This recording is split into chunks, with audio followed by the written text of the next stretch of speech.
तो सीटा देखंतु समाज रे दुर्नीति को मूलोत्पाटन करने ये सरकार अभियान आरंभ होईची।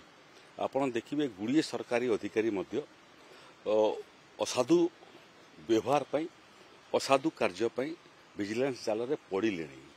संबलपुर डीएसआर मध्य गिरफ होकर जेल रे अछंती जे गोटे मृत मनीष को मध्य जीवित करिकरी तार सेल डीड प्रस्तुत कर दिथिले।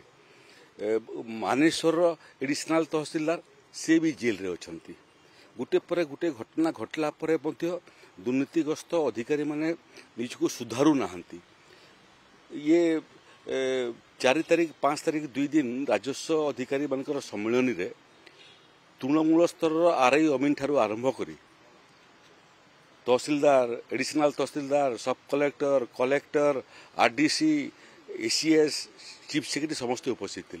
मुझे तागिद करी बर्तब ना कहीं बर्तबे ना 2 दिन न जानू जाऊ जाऊ आईएएस ऑफिसर विजिलेंस जाल रे 47 लाख टंका जब्त होती घर भितर क्यों आसला 47 लाख टंका एवं 10 लाख टंका धमके नापी जड़े क्रसर बेपारी को मागी तेणु एबे भी समय अच्छी सतर्क हो जातु कहीं बर्तबे ना।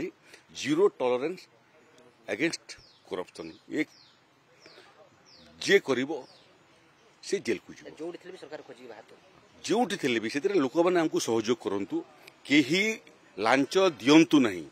जो अधिकारी लांच दौची जदि आमर कार्य सिद्धि करने आम लांच देवा ताकू लांचुआ करदेवा। लांच नेबाटा जिते बड़ अपराध लांच देवाटा मध्य सम परिमाण अपराध एवं समाज को यह